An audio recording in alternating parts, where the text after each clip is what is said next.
Bonjour à tous. Nous allons pouvoir débuter cette nouvelle édition des Rencontres Flash Santé. Merci à tous d'être présents. Aujourd'hui, nous accueillons Intermed. Hop là. Et donc, Géraldine Legros, qui est coordinatrice territoriale Île-de-France, va vous présenter du coup le réseau Intermed. Pour rappel, les micros sont coupés pendant la présentation. Le temps de questions-réponses, on va le faire au fil de l'eau, de façon à ce que vous puissiez poser vos questions pendant la présentation. Du coup, nous vous invitons à lever la main ou à poser vos questions dans le chat, de façon à pouvoir vous donner la parole pour pouvoir la poser. Cette présentation est enregistrée et nous allons pouvoir débuter. Je passe la parole à Madame Legros. Alors, bonjour à tous. Donc voilà, comme ça a été introduit, je vais vous présenter l'association Intermed. Donc l'association Intermed, c'est une association qui est née sous l'impulsion d'Adoma, le bailleur social, donc opérateur du logement accompagné. Et c'est né avec l'idée en fait d'accompagner les travailleurs migrants qui étaient hébergés en foyer de travailleurs migrants vers le vieillissement. On peut avancer dans la présentation. Alors, dans un premier temps, je vais vous présenter l'association de manière générale, sa mission, sa localisation. Ensuite, je vous donnerai quelques indicateurs de bilan 2025 et puis j'illustrerai avec deux vignettes cliniques de cas pratiques et puis j'aborderai un peu les perspectives d'évolution de l'association pour 2026. On peut avancer. Donc, comme je le disais tout à l'heure, l'association Intermed, elle est née en 2008 dans le Rhône, avec la vocation d'accompagner vers et dans le soin en fait les Chibani, les personnes qui ont été accueillies dans les foyers de travailleurs migrants, qui ensuite ont évolué en résidence sociale. La mission d'Intermed, c'est de faciliter l'accès et le maintien dans les soins pour des personnes isolées et vulnérables qui, du fait de problématiques sociales, en fait, sont dans des situations de rupture.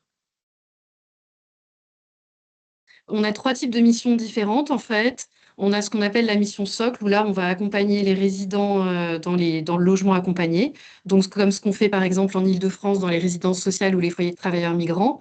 On a aussi la mission asile, où là, on accompagne des demandeurs d'asile qui résident en CADA. Et on a une troisième mission, c'est la mission diffus, où là, on peut accompagner des personnes qui vivent en logement ordinaire, pardon, donc soit en logement social, soit en logement privé, si on intervient par exemple pour des communes ou des communautés d'agglo. Alors, on intervient pour qui? On intervient pour tout type de public, enfin en situation de vulnérabilité, avec des difficultés psychosociales, mais tout âge, ça peut être des enfants, des adultes ou des personnes âgées. On intervient sur tous les problèmes de santé, c'est-à-dire problématiques somatiques, mais également problématiques psychiques. Et la particularité, en fait, c'est qu'on intervient sur les situations complexes. Pour intervenir, en fait, nous, on travaille exclusivement en fait, avec des infirmiers et des infirmières diplômés d'État. C'est une spécificité de l'association ces infirmières, en fait, selon les territoires, sont coordonnées par un coordinateur ou une coordinatrice territoriale et le tout est chapeauté par une direction générale. Comment on fonctionne en fait? On est alerté par une fiche de saisine par nos partenaires. Donc, par exemple, on peut prendre l'exemple d'Adoma en Île-de-France, dans les Yvelines. Donc, ils nous saisissent en fait pour une problématique qu'ils observent chez un de leurs résidents. Une fois que la fiche saisine est transmise, nous, on valide ou pas l'intervention. Quand c'est validé, l'infirmière va prendre contact avec le résident en difficulté. Donc, dans une méthode d'aller vers, en fait, l'objectif de notre mission, c'est vraiment de travailler l'adhésion avec le résident pour établir un lien de confiance et qu'ensuite, à travers des temps de médiation, toujours en s'adaptant à sa demande, à sa temporalité et à son besoin, de coordonner en fait son parcours de soins pour qu'il reprenne les soins ou qu'il mette en place des soins en fonction de ses problématiques. Ensuite, plus en détail, alors c'est un peu la même chose qu'avant, mais c'est peut-être plus en détail pour être un peu précis. Du coup, le repérage, il vient vraiment du bailleur social avec lequel on travaille, qui lui va identifier en interne enfin, un problème, entre guillemets. Par exemple, ça peut être un résident qui se perd dans les escaliers, qui retrouve pas son logement. Ça peut être un résident qui a des problèmes de comportement ou des grosses addictions. Donc, dans ces cas-là, ils vont nous adresser une fiche de saisine. Nous, on valide l'intervention et ensuite l'infirmière va évaluer en fait la composante santé de la problématique du résident et elle va ensuite l'accompagner à travers des temps individuels. Elle peut aussi faire de l'accompagnement physique aux différents rendez-vous médicaux. L'accompagnement peut aussi se faire par téléphone, par SMS pour le relancer sur les rendez-vous auxquels il doit se rendre. Et après, l'objectif à terme, c'est que le résident soit autonome et qu'elle ait pu coordonner tout un réseau d'acteurs autour de lui pour qu'il y ait un relais qui soit fait avec les acteurs du droit commun. Alors, on est implanté dans différentes régions en France. Donc, comme je l'ai dit, en fait, on est né en 2008 sous l'impulsion d'Adoma dans le Rhône, donc à Lyon. Donc, on est beaucoup plus étendu en fait en région Aura. Ensuite, on s'est développé en PACA, puis dans le Grand Est et en Île-de-France. Ça, c'était l'implantation en 2025, puisque aujourd'hui, en 2026, nous n'avons plus d'équipe dans le Grand Est. Donc, pour 2026, on est en Aura, en PACA et en Île-de-France. Et en Île-de-France, on intervient sur 2 départements, qui sont les Yvelines et le Val d'Oise. Donc en 2024, il y a eu la création de l'activité d'intermède dans les Yvelines, donc sur la mission Socle que j'ai présentée au départ, donc où on accompagne uniquement des personnes résidant de logements accompagnés pour Adoma. Et en 2026, on a ouvert la même activité dans le Val d'Oise, toujours sur la mission Socle, avec là une intervention à la fois sur des foyers de travailleurs migrants et aussi sur des résidences sociales. Pour intervenir dans les Yvelines, on a donc notre infirmière qui s'appelle Cécile Perrin, qui intervient à temps plein et qui intervient auprès des résidents d'Adoma sur 3 communes, donc à Saint-Germain-en-Laye, à Conflans-Sainte-Honorine et à Sartrouville. Et on a l'homologue de Cécile Perrin, donc qui s'appelle Neila Emrabed, qui intervient, elle, dans le Val d'Oise, sur 2 résidences sociales d'Argenteuil, Parc et Gounod, et sur 2 foyers de travailleurs migrants à Sannois et Hermont. Et donc, il y a moi-même, en fait, qui coordonne les 2 infirmières et le développement de l'activité en Île-de-France. Alors, on va passer aux chiffres. Du coup, là, j'ai mis quelques chiffres nationaux. Du coup, comme je le disais, on couvre 4 régions. Donc, ce qui fait qu'on a une couverture au total de 14 départements.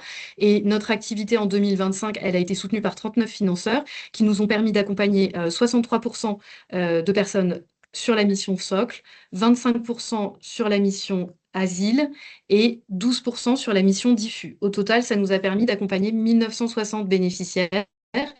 Euh, C'était à 62% des personnes seules. Les 3 quarts de ces personnes vivaient en aura. On avait 40 personnes de plus de 60 ans et 4% d'enfants. Avant de Je passer à crois la qu'il y avait une slide question sur les muraux, pardon, mais exactement. je suis pas certaine. Du coup, je rebondis, mais c'est passé assez vite. Je suis pas sûre d'avoir bien vu. On n'est pas encore implanté sur les muraux, si c'était ça la question, mais je sais pas si ça répond. C'était la question.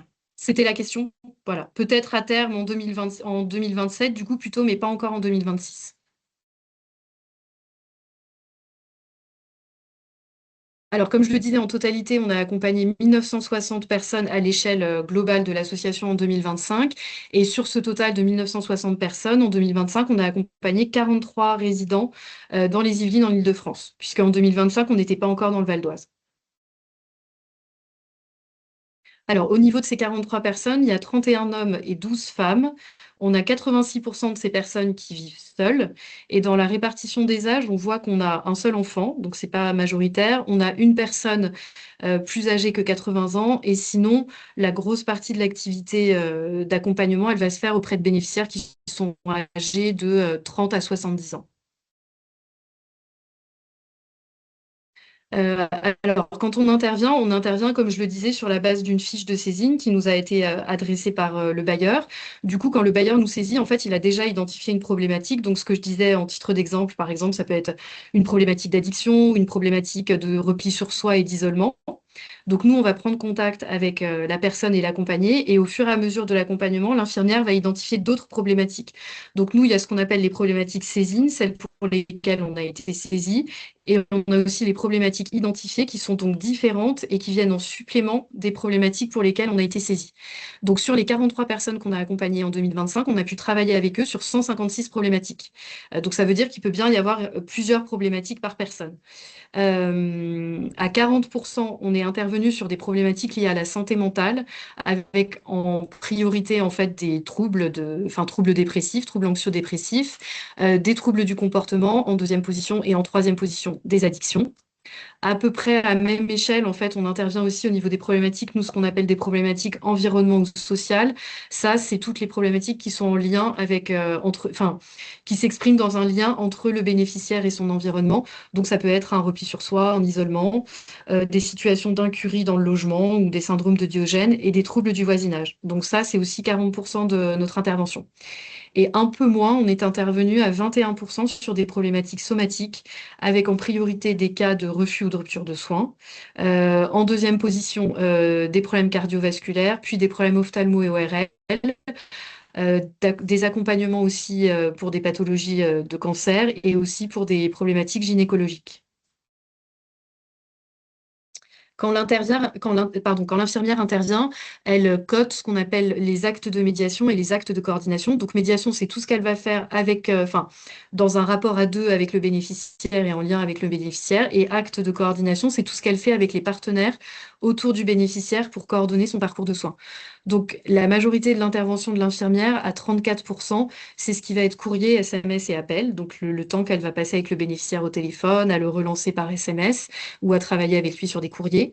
Ensuite, on a un quart de son activité qui est liée à des visites à domicile, puisque aussi une des spécificités du dispositif d'Internet, c'est qu'on va au domicile des personnes, en fait, on se déplace. Et puis, on passe aussi du temps avec des entretiens sur des temps dédiés, en fait, dans des bureaux dans les différentes résidences. Donc ça, c'est ce qui arrive en troisième position. 15% de l'accompagnement réalisé par les infirmières, il est fait aussi à travers des entretiens dans les résidences. Ensuite, on a aussi les accompagnements physiques, puisque les infirmières, elles accompagnent à tous les rendez-vous médicaux à la demande des bénéficiaires s'ils le souhaitent. On a aussi des temps de rencontres informelles où l'infirmière peut faire des balades avec le résident, peut l'accompagner faire ses courses, il peut même y avoir des temps de jeu, enfin tout ce qu'elle estime être nécessaire pour établir le lien de confiance est tout à fait envisageable. Et on voit à 20% en rose que il y a quand même voilà un cinquième du temps qui est passé aussi sur des tentatives, c'est-à-dire que parfois ça peut être long de réussir à établir un lien et à obtenir la confiance des résidents. Et du coup, voilà, les tentatives, c'est quand elles vont frapper à la porte et que les personnes n'ouvrent pas ou le temps d'appel et elles ne répondent pas. Et puis, on voit en 2025, on a eu 2 actions collectives autour de Café Santé sur des résidences, c'est ce qui apparaît à 1%. Et puis, on a aussi participé à une évaluation au domicile mandatée par un tiers avec le résident. Donc ça, ce sont les actes de médiation. Ensuite, voilà, pardon. Ouais. Ensuite, il y a les actes de coordination. Donc, il y a 98 actes de coordination qui ont été mis en place en 2025 dans les Yvelines, avec les 2 tiers sur des questions sanitaires, bon, ce qui est assez logique puisqu'on coordonne les parcours de santé et de soins. Donc, un quart de l'intervention, c'était auprès des services hospitaliers, 20% avec les médecins généralistes, 15% avec tout ce qui est transport, ce qui prend pas mal de temps, avec les ambulances et les VSL, 9% du temps avec le DAC, 6% sur des équipes mobiles et 6% avec des réseaux de soins spécialisés. Un tiers des actes de coordination, c'était aussi autour des problématiques sociales, puisque comme je l'ai dit, comme on intervient sur des situations complexes, souvent on a quand même une sorte de millefeuille, en tout cas on a imbriqué à la fois des problématiques sociales lourdes et en même temps des questions de santé. Donc il y a aussi beaucoup d'actes et de temps de travail qui sont passés à faire du lien avec les bailleurs sociaux et à faire avancer les problématiques sociales, avec les travailleurs sociaux de secteur aussi, et avec différents services sociaux qui interviennent aussi au bénéfice des résidents. Alors, en pratique, ça se traduit comment notre intervention? Donc, d'abord, je vais vous dire ce qu'on fait. Il me semble que c'est ça la suite, pardon. Voilà, ce qu'on fait et après, on verra ce qu'on fait pas. Donc, en plus de l'accompagnement individuel, on peut aussi mettre en place des actions collectives de prévention, donc sur différents sujets de santé. Ça peut être par exemple du dépistage sur pathologie gynécologique ou dépistage du diabète ou de la sensibilisation sur l'alimentation. Alors, nous, on accompagne les personnes qui sont dans le refus, c'est-à-dire que même si la personne n'a pas envie d'être accompagnée, quand on est saisi par le bailleur, on va toujours la rencontrer, mais après, on fait évidemment avec sa volonté et avec sa temporalité pour l'accompagner. Mais en tout cas, le refus, pour nous, c'est pas un frein pour l'accompagnement, on essaye. Et on essaye toujours jusqu'à ce que le lien de confiance soit mis en place. On accompagne entre autres les situations d'incurie et de Diogène. On se déplace au domicile des résidents. On peut coporter avec un partenaire une demande de mise sous mesure de protection pour une personne qu'on suit, qu'on accompagne depuis un certain temps. On peut aussi donner des conseils et guider, c'est ce qu'on appelle notre mission appui conseil, donc des professionnels autour des résidents. On peut aussi refuser une saisine si ça correspond pas à notre champ d'intervention. Par exemple, si la situation n'est pas complexe et que c'est juste trouver un médecin traitant ou ce genre de choses, en fait, on n'intervient pas là-dessus. Et voilà, la chose principale, oui, pardon, qui était en premier en haut à gauche, c'est que on intervient sur les problématiques de santé, mais complexes. Voilà, quand ça nécessite vraiment l'accompagnement et la coordination par une infirmière diplômée d'État. Ensuite, on va voir ce qu'on ne fait pas. Alors, ce qu'on ne fait pas, c'est débuter un accompagnement sans saisine, c'est-à-dire qu'on a besoin d'être sollicité par le bailleur social dans les Yvelines, avec une première identification des raisons et des motifs qui font qu'il souhaite qu'on intervienne. On ne règle pas uniquement des problèmes liés au logement, c'est-à-dire qu'on n'intervient pas juste quand il y a des conflits de voisinage ou une dette ou d'autres questions logement. Il faut qu'il y ait aussi cette problématique santé. On ne fait pas le taxi, c'est-à-dire que parfois on a des résidents qui peuvent s'attendre à ce qu'on les accompagne au rendez-vous, mais sans plus, sans accompagnement et sans coordination, on ne fait pas ça, on ne fait pas juste du transport. L'ouverture des droits, on ne la fait pas directement. On mobilise les travailleurs sociaux du territoire, mais on ne fait pas d'ouverture de droits nous-mêmes. On n'organise pas d'hospitalisation sous contrainte pour quelqu'un qu'on ne connaît pas. Et on n'intervient pas dans des situations d'urgence. Ça va se traduire en termes de, voilà, là j'ai mis deux vignettes cliniques qui illustrent bien en fait le type d'intervention sur lequel on travaille. Par exemple, ça c'est la situation d'un monsieur donc âgé de 72 ans qui vivait seul, célibataire, sans enfant, pour laquelle on a été sollicité par le bailleur, qui lui, du coup, dans sa fiche saisine, voilà, s'inquiétait d'observer une santé déclinante avec un locataire qui se sentait, qui avait l'air de se sentir, enfin, persécuté, pardon, vulnérables, qu'ils ont senti amoindris physiquement. Ça peut être par exemple un amaigrissement ou des choses comme ça. Et qui en tout cas avait un comportement débordant au sens où il se présentait régulièrement à l'accueil d'Adoma avec des propos incohérents, parfois des propos agressifs et menaçants. Et quand il parlait avec ce locataire, lui il disait être victime d'un harcèlement de la part de son environnement. Donc à la fois un complot qui associait son voisinage, la police et le bailleur. Il avait l'impression d'être volé par son bailleur et de subir des insultes et des menaces de mort de son voisinage. Ça, c'est une situation assez classique qu'on va retrouver dans différentes régions sur lesquelles on intervient. Du coup, quand on est face à ce type de questions, on peut avancer, pardon. Quand on est face à ce type de questions, nous, ce qu'on essaye de trouver, c'est la meilleure solution à la fois pour répondre aux objectifs du bailleur. Donc lui, son objectif, en fait, c'est que on arrive pour faire une évaluation de l'état de santé physique et psychique du locataire et qu'après, on mette en place l'accompagnement social et médical nécessaire à sa problématique. Le monsieur, lui, qu'on rencontre, lui, ce dont il a envie, c'est de changer de cadre de vie pour ne plus subir les persécutions et les complots. Donc nous, la manière dont on va travailler, on va essayer de créer un lien et de travailler l'adhésion avec ce résident pour obtenir sa confiance et après réussir à mettre en place un diagnostic, là pour le coup, avec une rencontre avec un rendez-vous avec un psychiatre, pour mettre en place le diagnostic et le suivi. Et donc là, typiquement, dans cette situation, c'est un monsieur qui a pu être accompagné par le CMP, qui a pris un traitement médicamenteux pour un trouble psychiatrique et du coup qui a pu être maintenu dans le logement. Alors ça, c'est un accompagnement qui prend un certain temps. Voilà, le temps d'obtenir l'adhésion du résident, ça peut prendre un certain temps. Et puis après, le temps d'obtenir les bons rendez-vous et le bon diagnostic, ça prend du temps. Mais ça, c'est typiquement le genre de situation sur lesquelles, pardon, on peut intervenir. Et je crois que j'ai mis une deuxième vignette aussi, un deuxième cas pratique. Voilà, donc là, c'était pour un homme plus jeune aussi qui vivait seul.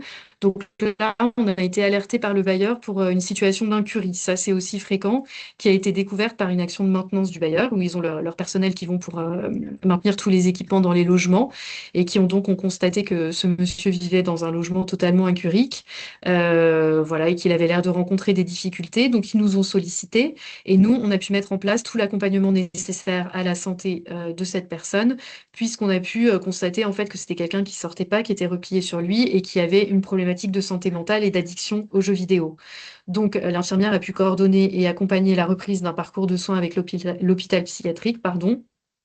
Et puis on a pu signaler aussi, alors ça a été réalisé aussi par le bailleur social, mais signaler conjointement en fait le service d'hygiène de la ville pour après remettre en état son logement et puis pouvoir, ce qu'on fait aussi, mettre en place toutes les aides à domicile nécessaires pour que la personne puisse vivre correctement dans son logement. C'est aussi ce qu'on peut faire avec des personnes vieillissantes qui se retrouvent dans des logements qui sont plus forcément adaptés et en attendant une orientation vers un autre type d'hébergement, par exemple comme un EHPAD ou une résidence autonomie, on peut aussi coordonner la mise en place de soins à domicile avec un passage infirmier et aussi d'aide à domicile, d'aide ménagère pour entretenir le logement.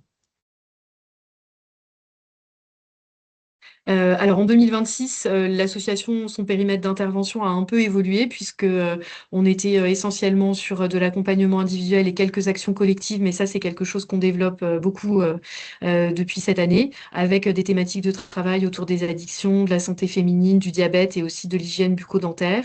Et puis aussi fin 2020, 2025, on a été accrédité centre de formation avec une habilitation Calliope, c'est-à-dire que du coup, on peut intervenir via des financements pour les professionnels avec les OPCA, enfin dans le cadre de la formation professionnelle.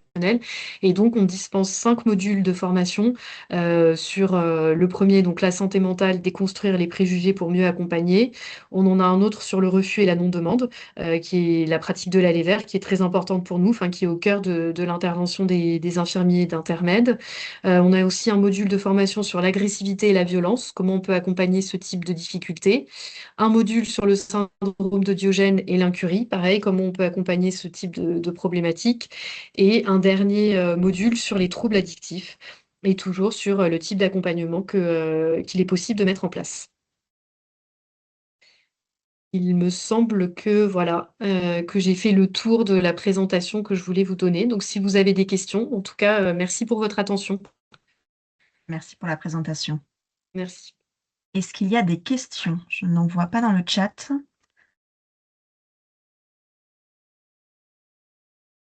Il y a une question, Alizée, dans le chat. Ah, alors, je n'ai pas vu apparaître La, celle-là. la question, c'était de savoir si vous intervenez pas sur Ah, celle des Mureaux. on y a déjà répondu. Ah, Non, pardon, excuse-moi. Toutes mes excuses. il me semble, sauf erreur, qu'on est intervenu sur la commune des Mureaux en 2024 et ensuite le périmètre a été resserré. En tout cas, en 2025, on n'est pas intervenu dans les Mureaux. 2026, c'est pas prévu, donc peut-être 2027.